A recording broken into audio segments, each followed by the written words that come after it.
I'm Bill Bupert, retired Army officer and irregular warfare practitioner and scholar. Welcome to Chasing Ghosts, an Irregular Warfare podcast, the show that examines the mythos, lost history, bad thinking, martial malpractice, and government incompetence that informs so much of irregular warfare. I want to peek behind the curtain at the vast machinery and briar patch politics of insurgency and counterinsurgency, and everything in between. Now, let's go ghost hunting together. Hello and Happy New Year. This is Bill Bupert with Chasing Ghosts, an Irregular Warfare podcast. This will be episode 33, title of which is Excursions, Salvo, Competition, and the Big Fight.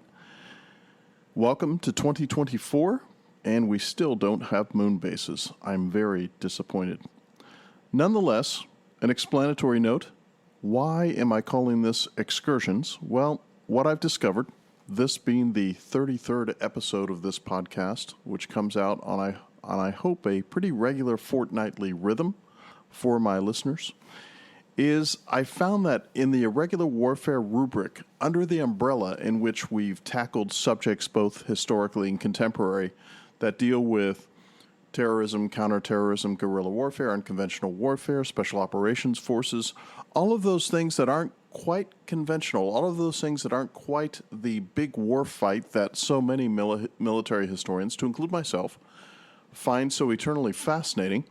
But I find that as we move into these rather interesting years that we're experiencing, these interesting times that we're living in, there are some things out there in the public square that aren't explained to the extent and depth that I would care for them to be.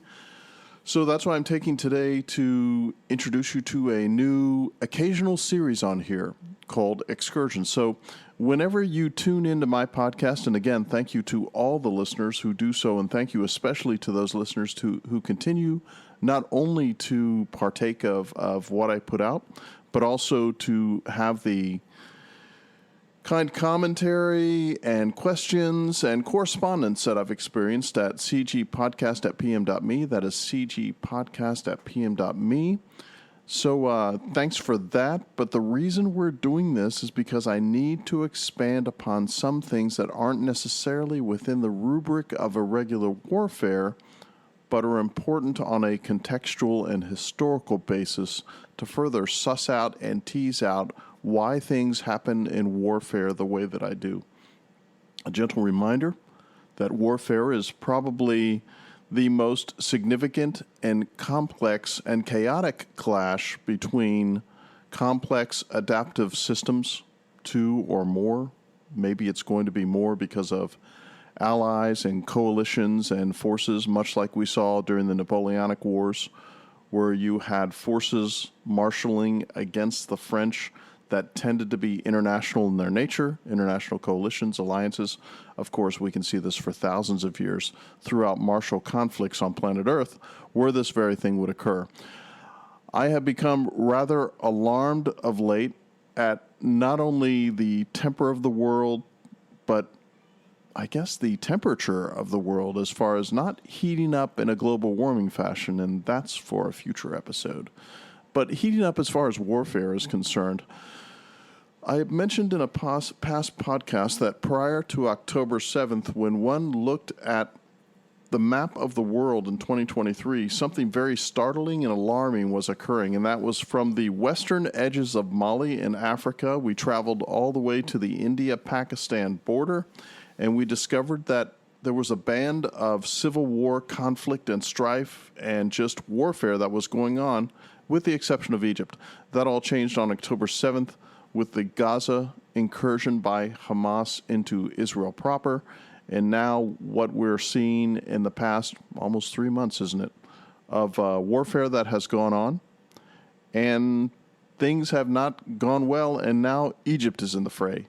So we have this solid band of conflict from that western border in that African country all the way to the India-Pakistan border on the Eurasian continent. I'm not only alarmed because of how much of the world is on fire and embroiled in this kind of what one could call in quotation marks, low intensity conflict, even though it isn't very low intensity for all the actors and civilians adjacent and nearby to the fighting that's occurring. But there may be a big war in the offing on the horizon. There may be a near-peer and peer conflict. Those terms mean that a near-peer conflict is somebody who, taking the U.S. as the fulcrum upon which we're going to conduct our examination in the NATO nations, would be one that can field forces similar to what these first world nations that I just mentioned have.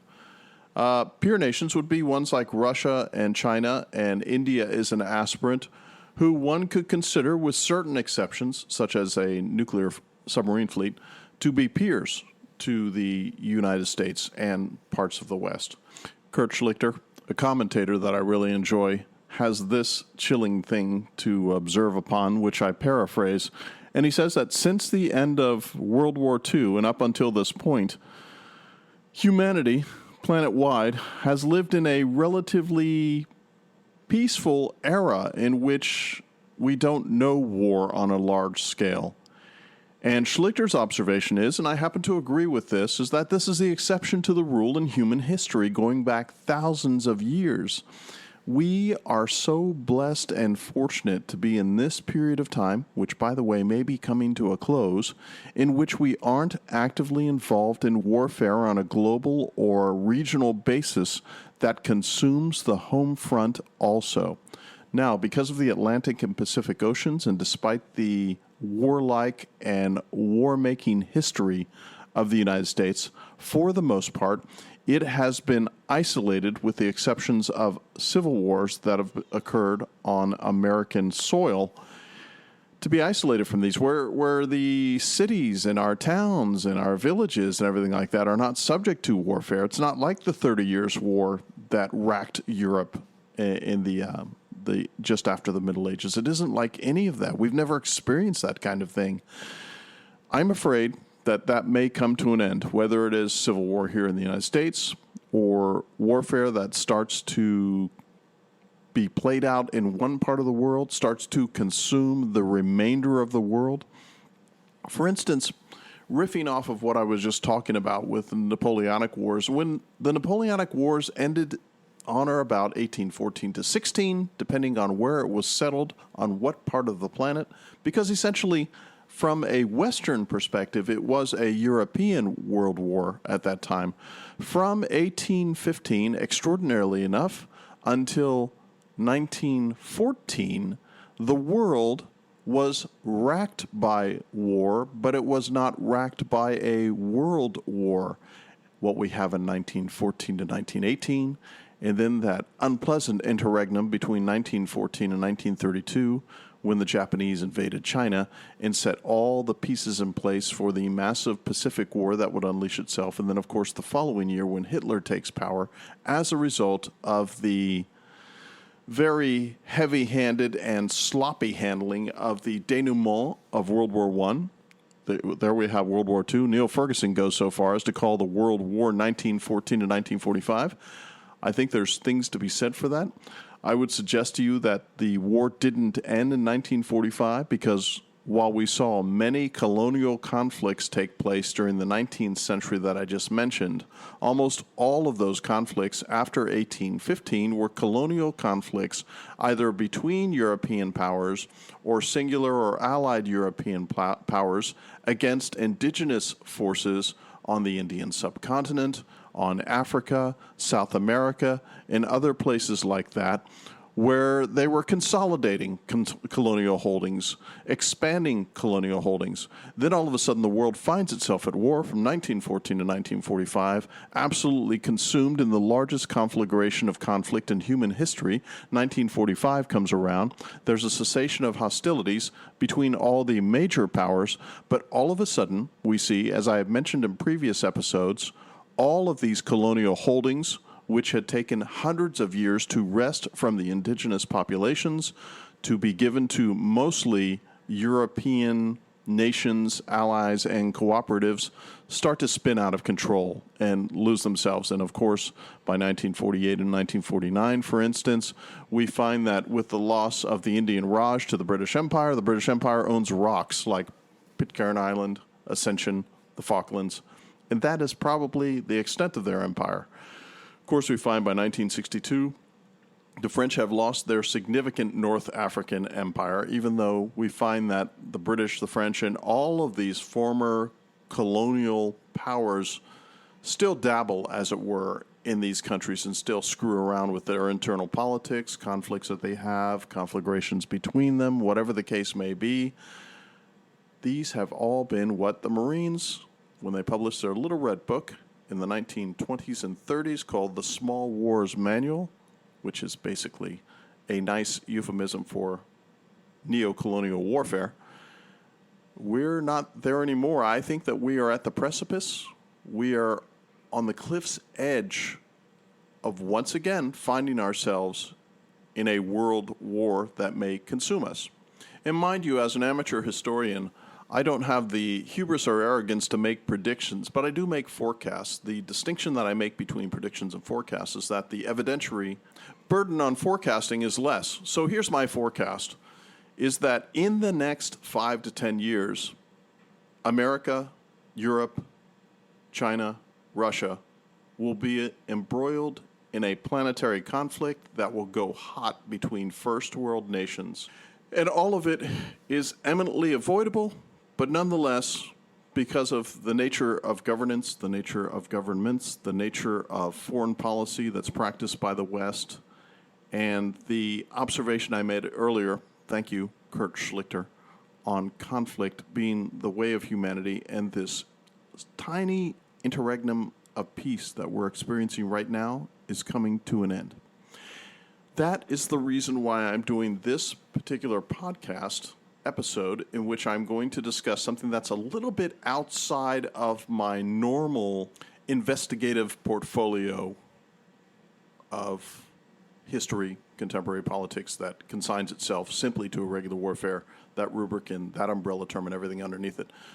Because it is so essential, as I discussed in one other episode that was sort of like this when I talked about the big fight, the conventional fight, for us to consider a little part of this, because missiles, precision-guided munitions, artillery, air warfare, mud-to-space, airspace coordination, and all of these kind of things are going to come to the fore in the next conflict.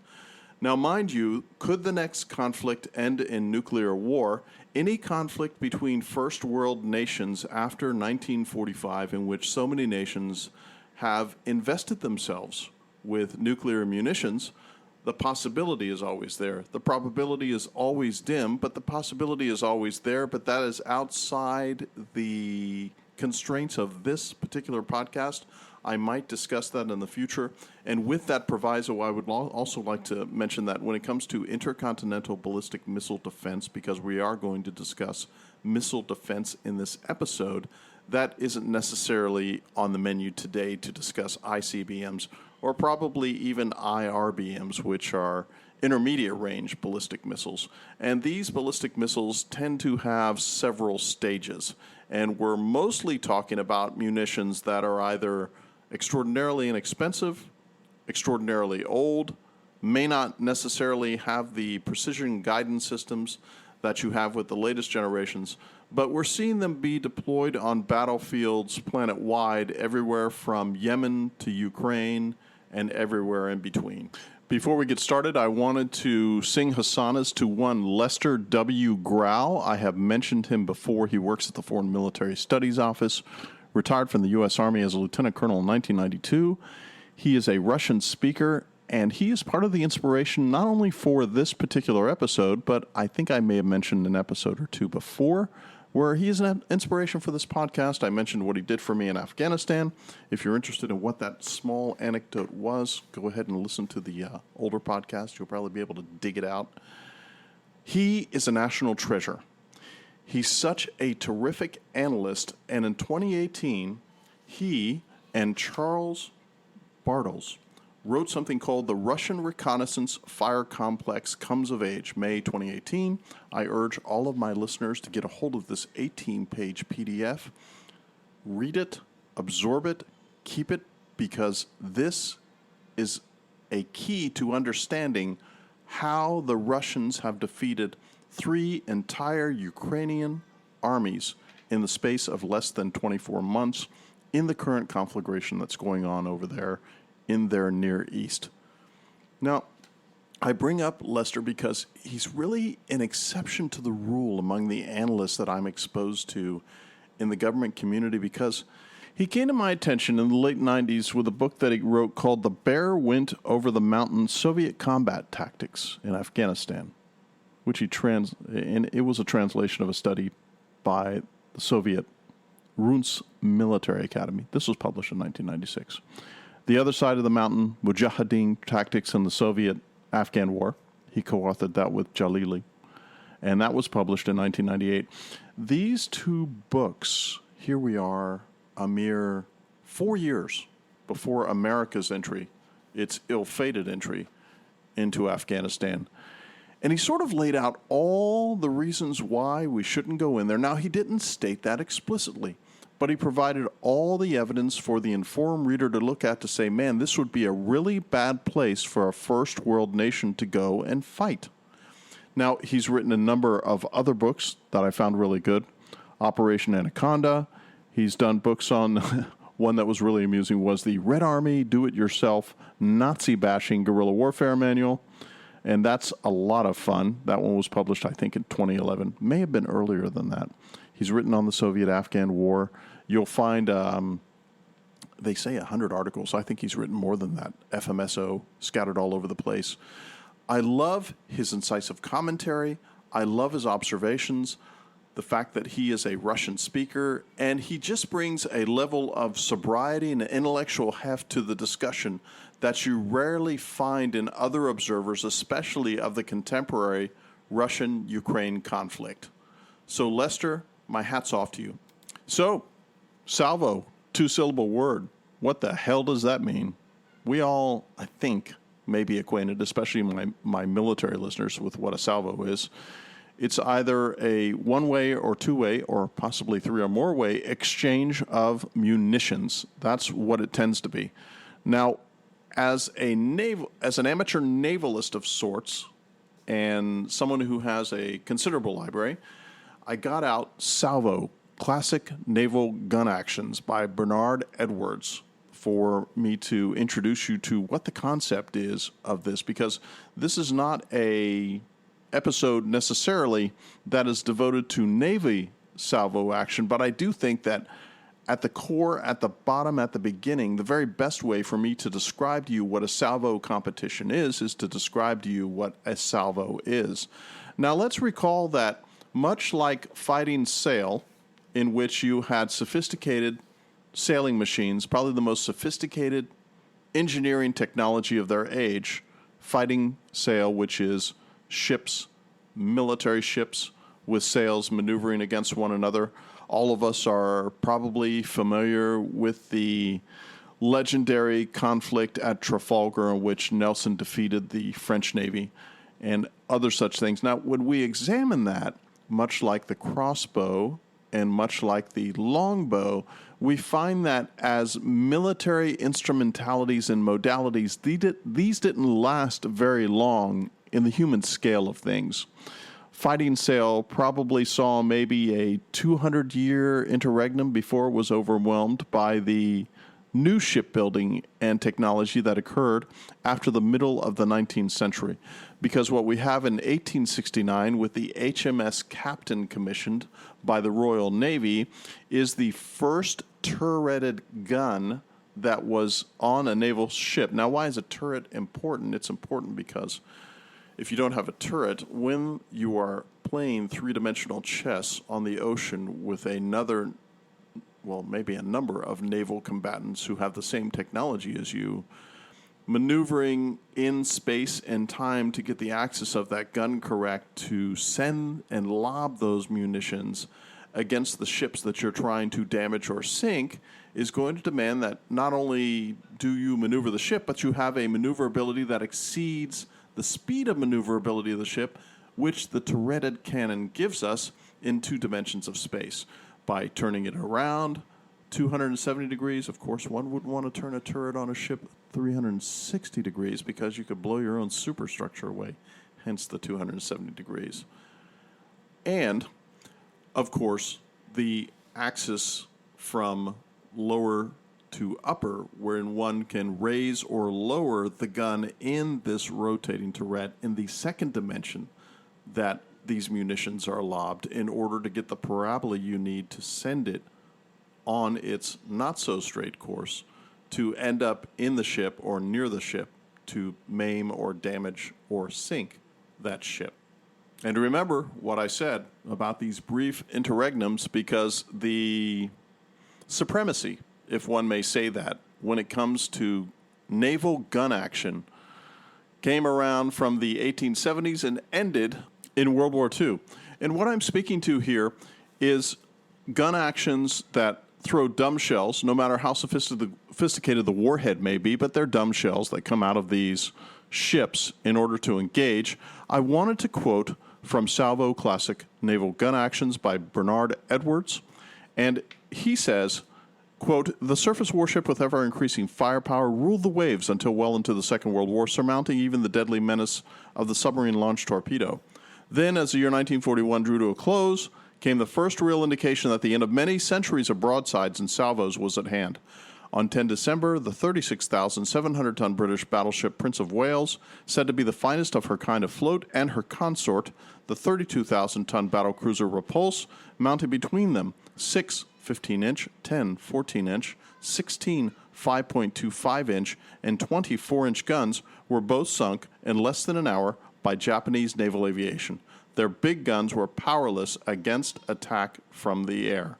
End of quote. And of course, we see what happens at the Battle of Midway, where you have ships that don't even see each other on the horizon, who launch aircraft against one another and manage to have the most significant naval action of the war, which I would tell you not only spelled the demise of the Japanese actions in the Pacific and led to their downfall 4 years later, but that it was also probably a prelude, a preview, a sneak peek at what was to happen when it came to this kind of over-the-horizon warfare with the missile warfare we're going to discuss a little bit during this episode today. Salvo competition is throw weight.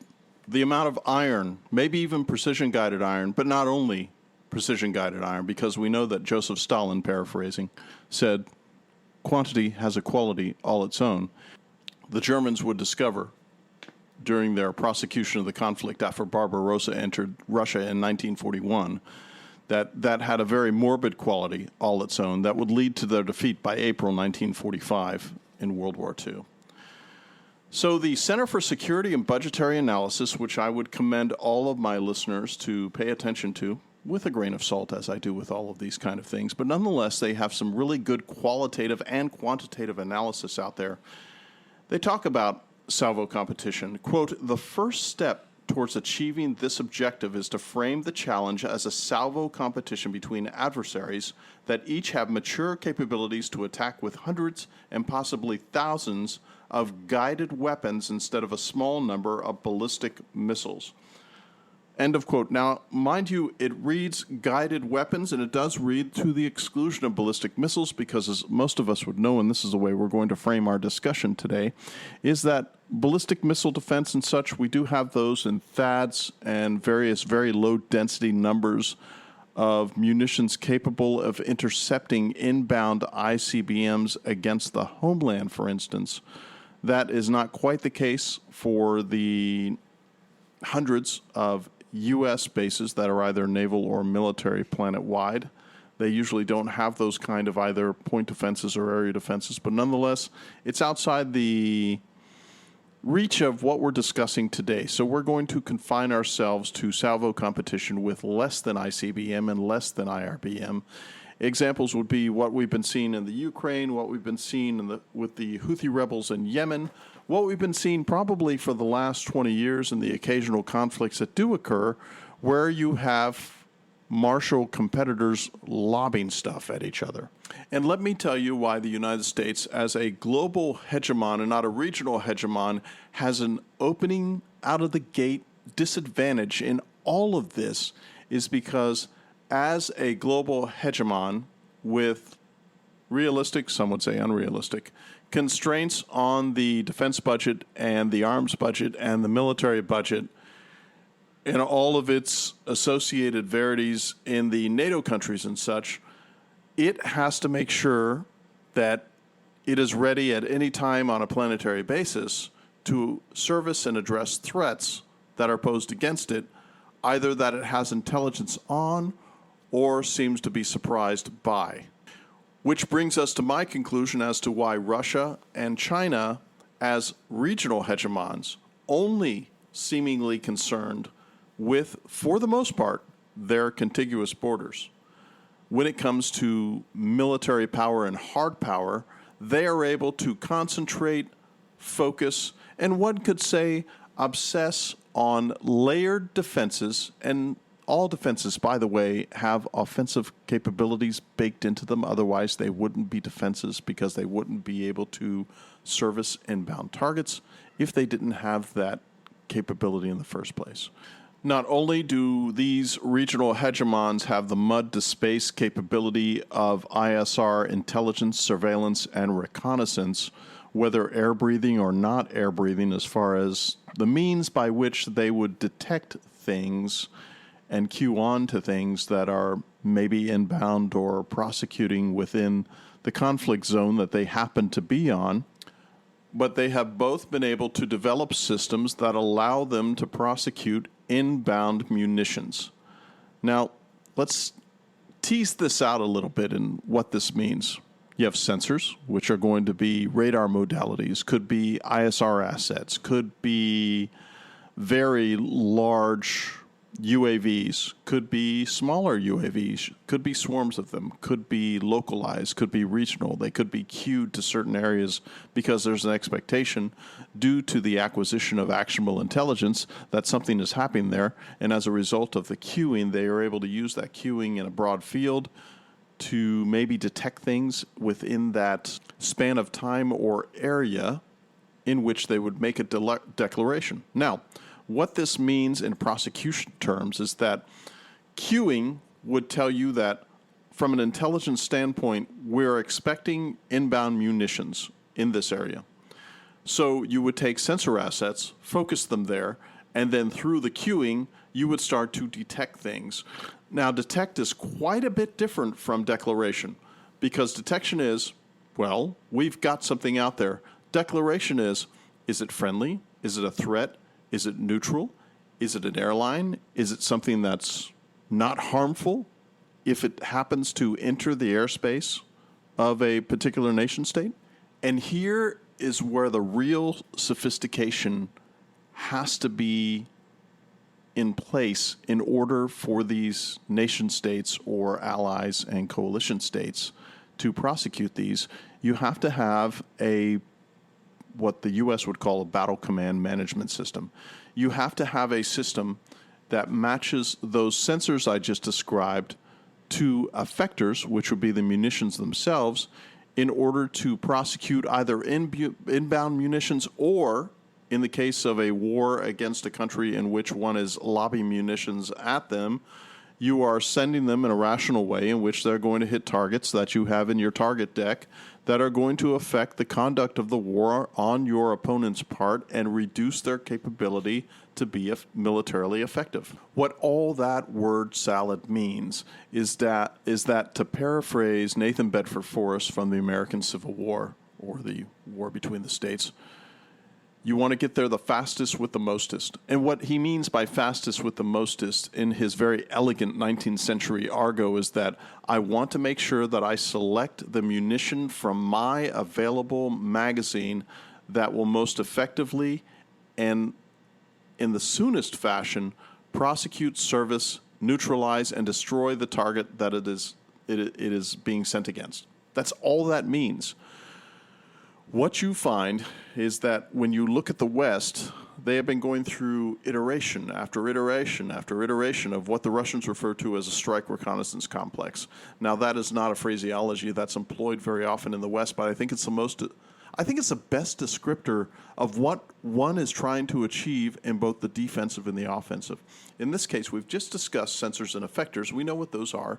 The sensors, of course, are going to be the radars, the UAVs, that entire intelligence, surveillance, and reconnaissance complex that tells us what things are in place that can detect what, and we've organized it in a rational fashion to deliver the intelligence to us, from which one can define actionable intelligence, which is a tiny portion of intelligence, that makes it so that one can use that to service targets that are either inbound or anticipated to be inbound, or registered targets in enemy territory that are on the ground, or in the case of hasty or deliberate, one would have a means by which, in a hasty situation, you can start to service targets as need be on a expeditious basis, because those aren't planned targets, being hasty in the first place. I know some of my listeners may find all of this confusing. I would urge you, please, to go out and do some reading on your own, maybe listen to some YouTube videos you may enjoy with commentators who may be more eloquent than I am on this very subject. But let's do it and try to suss this out and discover what it is that makes sophisticated munitions delivery complexes work. For instance, if we go to General Balk's memoirs from the end of World War II, member of the Wehrmacht, probably one of the most savvy and intelligent general officers to serve in the Wehrmacht at the time, they had a very sophisticated artillery marching barrage that even exceeded the capability of the USSR, where quite literally Balk in 1943, 44, and 45 could walk munitions over his troops who were advancing and time it in the correct fashion, in which once those troops arrived at certain points, artillery would be lifted, the parabola would be advanced, and they would start striking in front of the friendly soldiers so that there would not be fratricide. So none of this sophistication is new, and what World War II brought to the sensor-effector mix and making it such that one could actually conduct combined arms warfare, where you have all of these modalities in the air, on the ground, the logistical tails, all of that in this orchestrated and very elegant martial opera, in which you would bring what Forrest called the firstest with the mostest, and be effective with those munitions to service targets. As my listeners know, I'm not revealing any secret squirrel stuff here. All of this is accessible to everyone here.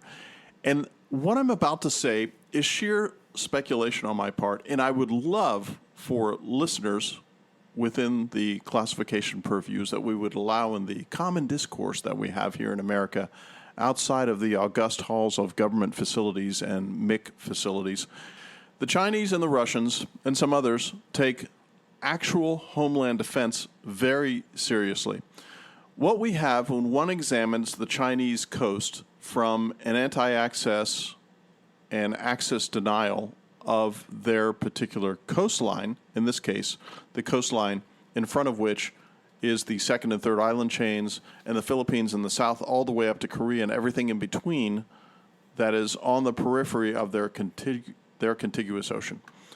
Now, the Chinese have developed, I won't call it impermeable, but a rather impressive barrier, a layered defense in which any munitions lobbed against their homeland from the Pacific Ocean in all of those countries that I just mentioned that are there, they have a means to service and prosecute those with a very sophisticated sensor and effector system.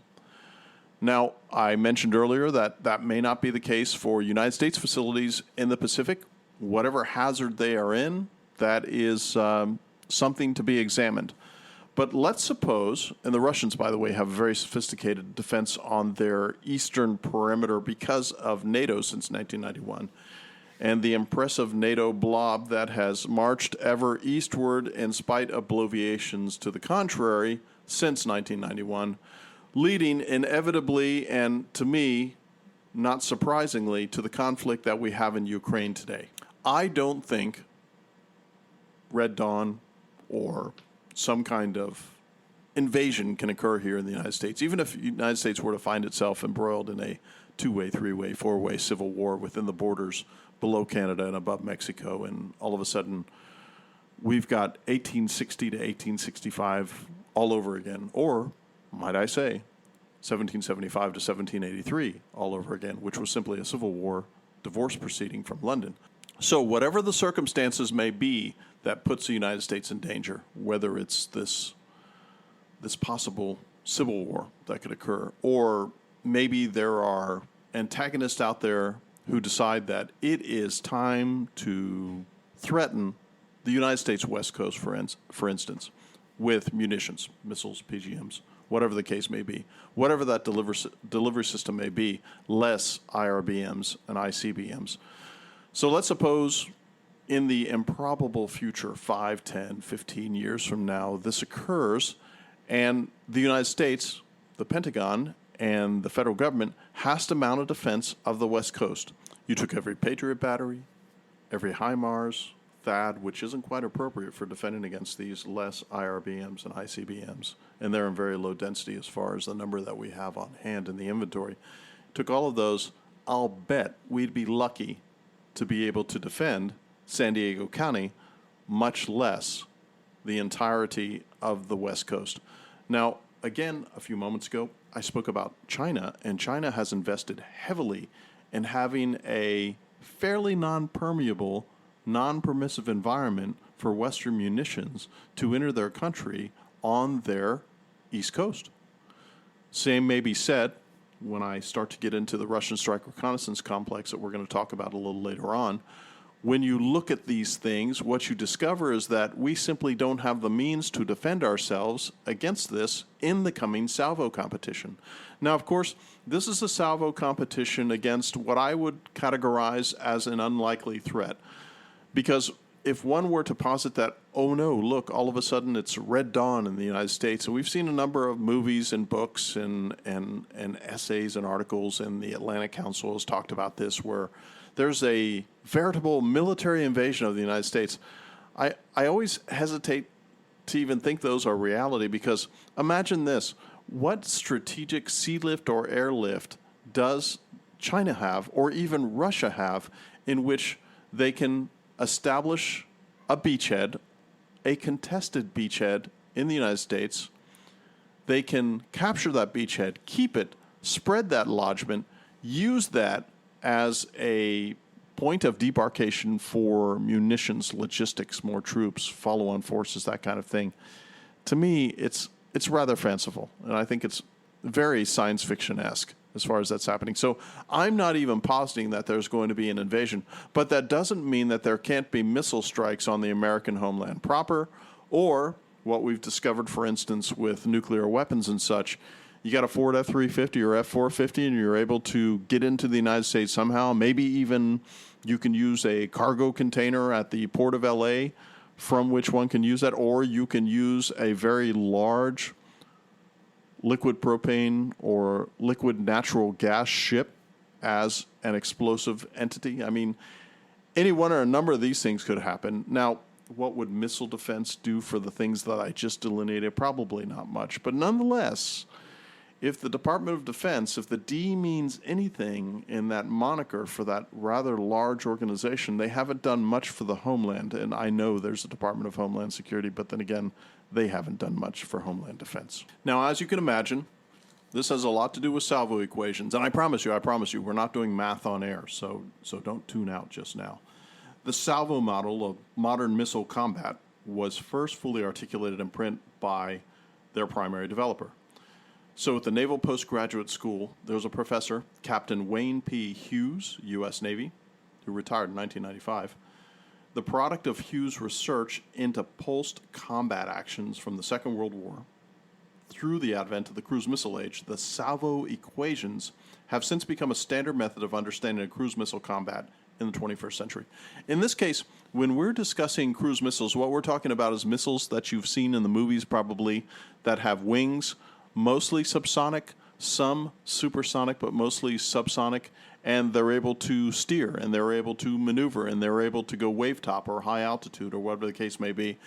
And the U.S. Navy has spent a lot of time on developing defenses against cruise missiles and on the utility of using cruise missiles as offensive weapons. Now, Hughes also intended the Salvo equation to influence ship design, as his research and experience suggested that warship staying power in combat had decreased since the end of the Second World War. Mind you, we have no ships with armor in the fleet. Mind you, we have no United States aircraft carrier currently of the 13, is it 14? Let's call it 13 or 14, with the entry of the USS Ford. They had 5-inch guns on fleet aircraft carriers in World War II. There are no such munitions or protections on ours. There are phalanxes, which are the 20 millimeter close-in support systems that put up a wall of lead. They do have those, and of course, short-range missile defenses, things like that, but nothing like a 5-inch gun or the gunnery that we had discussed earlier in this episode. The combination of advances in anti-ship cruise missile technology and the perception that U.S. warships have become less survivable caused some to question the post-1991 U.S. Navy force structure of fewer but larger, more capable warships as a viable construct for future warfare. Now there's been 3 editions of Hughes' book, which I highly recommend, called Fleet Tactics from 1986 to 2018, that develop these theories and popularize them to a wider audience. Mind you, when I'm talking about Salvo competition, yes, I am speaking from a naval perspective for this small example, but the naval perspective is the one that's the most well sussed out here in the halls of what we would call open source intelligence and open discussion, where we're not isolated from discussing things that we can't in an unclassified space. And that's where we are right now. So while there has been subsequent research into the mathematics of the Salvo equations, the given values for defense capability of individuals or groups of ships has not received similar scrutiny. The modeling for ships' defensive capabilities effectively stopped in 1994 without the addition of subsequent cruise missile combat in follow-on versions of the Fleet Tactics series, as you will note if you read the last 2 editions. Now, Hughes' logic, he derived his Salvo equations from multiple sources. These included the World War I Lancaster equations that measured the potential power of artillery barrages in combat, and his own models. And as stated by Hughes, the purpose of the Salvo equation was, quote, to write a simple mathematical model with which to make exploratory computations that describes the offensive power of the ships armed with anti-ship cruise missiles and the defensive power of ships defending against the ASCAMs. The offensive power of the anti-ship cruise missile is central to Hughes' thesis. He described it as one where, quote, the possibility now exists that the striking power of a single unit armed with surface-to-surface anti-ship cruise missiles, ASCAMs, may be strong enough to put several enemy units out of action with profound tactical consequences. Now, mind you, when he's writing in the 1990s, hypersonic munitions and the like aren't even in consideration because they were simply figments of one's martial imagination at the time. That's not the case now in the 21st century, so those equations do have to be updated for that very thing. But nonetheless, what we also have is that he mentions sinking a ship. You don't have to sink a carrier. All you have to do is take one screw out of the 2 screws it has, or put a 5-degree list on it, and it can't conduct air operations, whether that would be launching or retrieval. It can't do it. So it becomes a very expensive, anachronistic modality floating in the middle of the ocean that is very vulnerable, despite the armada and flotilla that is surrounding it to protect it, and it simply becomes an extraordinarily expensive target.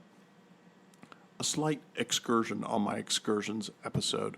I am not a fan of man-tank warfare, and I think man-tanks are over, and I think that Azerbaijan and Armenia have proved that out. I think that the Ukrainian-Russian conflict has proved that out, and I also feel the same way about the aircraft carrier. I think the aircraft carrier is a very expensive anachronism that has seen its day, and like I mentioned earlier in the episode, on December 10th, 1941, we will discover, I'm forecasting, not predicting, we will discover that all of this capital investment in national treasure into aircraft carriers was for naught, as all the expensive treasury expenditure on battleships, large warships, and such, up until 1941, were thought to be the navalist wave of the future, but it turns out that they weren't.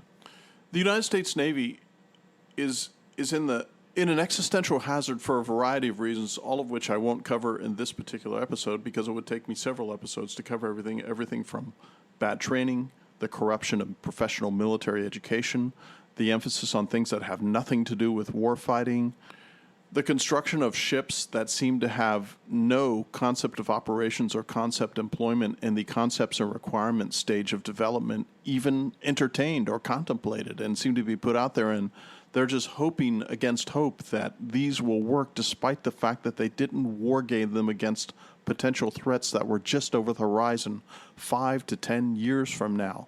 My forecast is quite simple. If there is a cross-strait invasion by the Chinese against Taiwan, whether they win or not, the U.S. Navy will lose ships, the U.S. Air Force will lose aircraft, and as seems to be not unusual when it comes to the United States prosecution of warfare, the first year, if it lasts that long, of that war will not go well for the West. So, with that dark cloud hanging over your head as far as our prospects of what's going to happen in the Pacific, let's cross the globe and check out what's happening in Russia and the Ukraine. I'd mentioned in previous episodes about Azerbaijan and Armenia fighting each other in the fall of 2020, and the way I think I've seen a paradigm change, a revolution in military affairs prove out there, and I would urge you all to look what happened there in the fall of 2020 with Russian arms and the way they were able to vanquish their enemies, as it were, in this case, with an alliance through the use of sophisticated ISR in conjunction with UAVs and pre-conflict force engagements and things like that occurred. This kind of hybrid and gray zone warfare is what's going to be the future of warfare, whether we like it or not. Now, what we also discover, as I mentioned earlier, with Grau's Russian Strike Reconnaissance Complex paper, in which he talks about how they come of age, is that I would urge all of you to take a look at that document if you get a chance. I wish there was a way on this website, maybe sometime in the future, I'll be able to have a website that's related to this podcast in which I can put up my book recommendations and these PDFs that I find, like Lester Grau's and things like that, so that you can do a deep dive into this and find out for yourself and see if you can even find more compelling evidence why this is either so or not, and then maybe we could have that as a future discussion. So again, I draw this from Changing Character of War Center, Pembroke College, University of Oxford. The Russian Reconnaissance Fire Complex Comes of Age by Grau and Bartels, published in May of 2018. Strongly recommend you read this. Now, in a February 2017 edition of Army Digest, in this case it is the Russian Army Digest, there's an interesting paragraph there, because the Russians envision that modern maneuver will not be a repeat of World War II with massed armies dug in shoulder to shoulder stretching over hundreds of thousands of miles. Rather, it will be a series of fast-moving strike maneuver fights with open flanks secured by fires, strong points, and counterattack forces. Quote, a new method is the employment of combined arms tactical groups, each consisting of 1 or 2 battalions, each fighting on separate axes. Alongside the offensive, the combined arms formation may conduct defensive actions primarily by delaying and blocking actions, as well as by conducting a dispersed defense utilizing brigade subunits, what we in the West would call task forces, maybe even BCTs, brigade combat teams or battalion combat teams. The dispersed defense can consist of platoon strong points combined with minefield obstacles and a pre-planned system of artillery fires. Artillery will be attached to the combined arms subunits or will provide artillery support under the direction of the senior commanders. End of quote. Because even today in the 21st century, unlike the West, which is air-centric as far as the center of gravity in the prosecution of large conflict at the operational and strategic level, artillery still serves as the center of gravity for Russian force employment. And a quick sidebar here.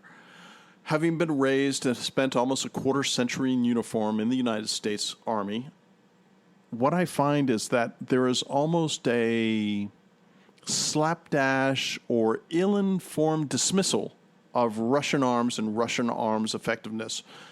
I think, of course, when all of us look at what happened with Russian arms from 1943 to 1945 and the absolute crushing of the Wehrmacht and parts of Europe and the kind of conflict machine evolution that we saw, the revolutions in military affairs that occurred as a result of what the Russians were able to pull off at the time.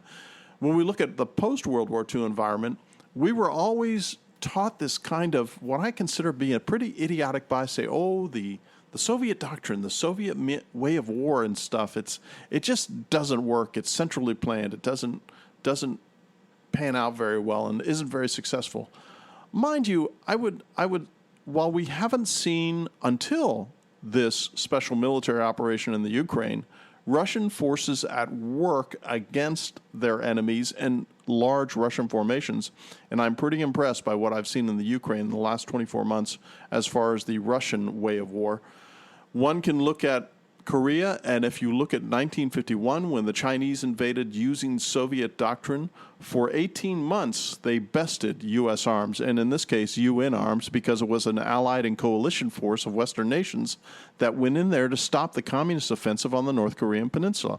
I would also call your attention to Africa from 1983 to 1987, and Cuban arms, which used Soviet doctrine and Russian doctrine to do what they did, and they gave some very sophisticated nation-states in Africa and allies and coalitions in the West a run for their money through the prosecution of those very wars using Soviet tactics. And one thing that you will find with Soviet and tactics and Russian tactical, maybe we can even call it tactics, techniques, and procedure evolution and improvements that we've seen over the past 3 decades, it's not dead, and there's a way in which if these near-peer and peer conflicts are entered into, we would do ourselves a severe disservice in the West to underestimate the veracity, efficacy, and effectiveness of Soviet arms Soviet arms development and doctrine, and what it's morphed into in Russian doctrine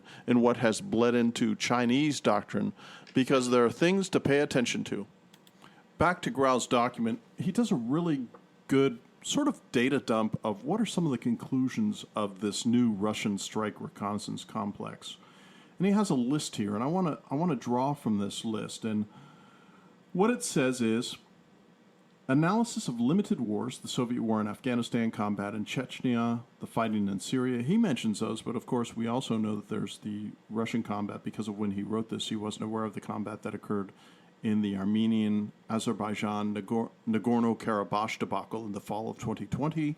And of course he doesn't mention what happened in Ossetia in 2008 and such, but he has an interesting list here. And what he's saying is required that new type artillery tactical formations be capable of the following things: conducting highly maneuverable combat with motorized rifle and tank subunits, complete multi-kilometer combined road marches, conduct river crossings, inflicting fire destruction of enemy subunits, destroying enemy targets through direct and indirect fire, annihilating tactical precision-guided munitions, suppressing and destroying command posts.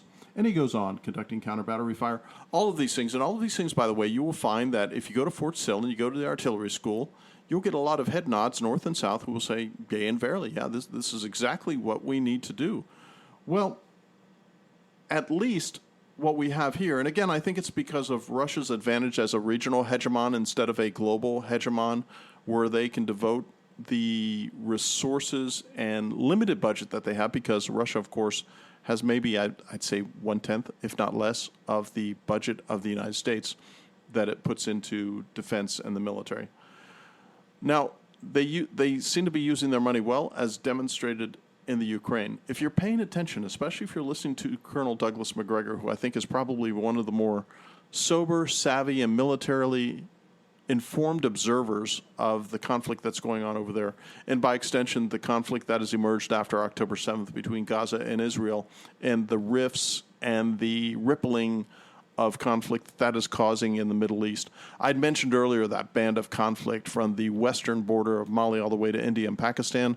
That is starting to expand, of course, because of the October 7th events and the Israeli invasion and an investment, and I use that in military parlance, of Gaza and greater targets that they're finding in Syria and places like that, you'll find that east-west band that was on fire that I described earlier, that is starting to morph north and south, more so to the north, and it's starting to envelop a large part of the world in that area.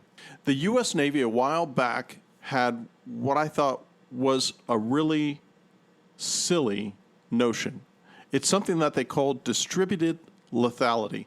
And in distributed lethality, what they said is we have all these ships out there with these effectors, and we can use these effectors to service targets that we find, either through Aegis or the spy radar systems, or maybe over the target, or mud to space, maybe something air breathing, something non-air breathing, as far as the actionable intelligence to actually target something. You'll note that it said distributed lethality, but didn't say distributed targeting, because they didn't take effectors into account. And this continues in the West, and I would love to be disabused of the notion that we are still in a huge mess when it comes to battle command management systems. By the way, BMCS happens to be one of the pursuits that the U.S. Air Force and others are trying to find an integrated, factored firing solution so that effectors and sensors are married to each other to do what I refer to as Forrester's imperative, firstest with the mostest. We're still having incredible difficulties in making that system reality. And I'm here to tell you that as far as I'm concerned, from my observations, I think the Russians may have cracked the code. Does that mean they have a perfect system? Of course it doesn't. Does it mean they have a more effective system in the West? I would suggest that they do. And I want to pull another quote here from the paper by Grau. Quote, "The regional conflicts of the 21st century have confirmed Russian analytical thinking that highly maneuverable enemy armored vehicles should be engaged with high-precision munitions, whereas high-explosive fragmentation and cluster rounds can be used for engaging enemy personnel and dug-in weapons, and when attacking objectives using various kinds of conventional barrage fire." End of quote. By the way, of course we think this, and we have a brilliant weapon system, one of the best infantry weapon systems that's been developed in the past 50 years by the name of the Javelin, which is a tremendous system that can not only engage on occasion in direct fire if necessary, but that's not how you want to use it, but indirect fire, so that if something is dug in behind what we would refer to as a reverse military slope, where you actually can't see them, but you know where they are, it flies on such a high parabola that it will hit them from the sky.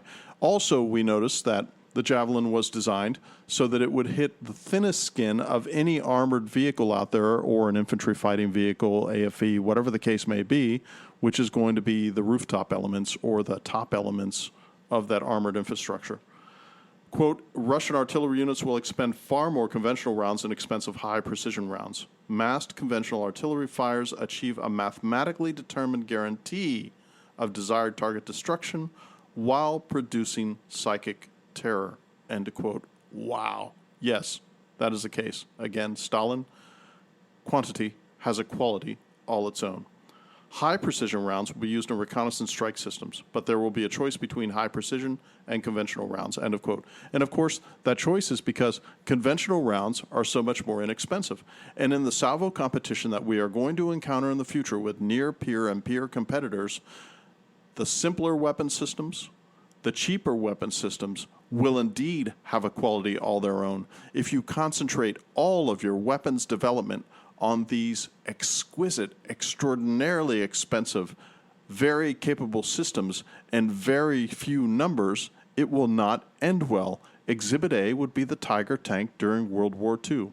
One can say that during World War II, when it came to armored operations, and of course everybody on this podcast knows I considered tanks to be an anachronism now, but it doesn't mean that I can't appreciate the efficacy and effectiveness of German arms when it came to the employment of tanks during World War II. Extraordinary tanks, even though I happen to think that the Russian T-34 was probably the best tank ever produced during that entire conflict, and that while the German tanks were well built, I don't think that they could ever match the sheer effectiveness and quantity of the T-34s. Nonetheless, what about putting German crews, best on planet Earth at the time, German armor crews, in T-34s? Wow, that would have been something to see. But nonetheless, what we discover is that there is a match of the talent stacks that you have in your human capital matched up to the weapon systems themselves. But it doesn't mean that you have to invest primarily and only in exquisite weapon systems at the expense of things that are simpler. I would recommend that all of my listeners, if you get a chance and you enjoy science fiction, there's a short story called Superiority written in the 1950s by Arthur C. Clarke, in which he writes about these exquisite, expensive weapons that are being employed during this galactic war against countries that don't have that sophistication. But those countries are using more simple weapon sets and such. And, of course, who prevails in the end? This is speculative fiction. The simpler weapons, because the more sophisticated weapons end up not working as well in quantity, in force. I wanted to pull one additional quote from Grau's magisterial examination. Quote, "The Russian Federation is making great efforts to develop a robust command and control and communications and computer intelligence, surveillance, and reconnaissance." Man, that's a mouthful. We call it C4 ISR. To quickly direct various types of munitions, or more simply stated, the Russians are developing fast and reliable means to put steel on target. Although UAVs are an important part of this capability, UAVs only complement the reconnaissance strike system, and the RYS is by no means solely reliant upon them. The Russian Federation has made great efforts to incorporate UAV capabilities, but it is also incorporating other sensors, such as ground-based radar and communication systems, to build a unified reconnaissance strike system. The difficulties of fielding a unified ROS are likely more related to interfacing various technologies and ensuring rapid and reliable communications. In practice, ROS is being implemented through the Stretlitz Reconnaissance Command and Control and Communication Systems.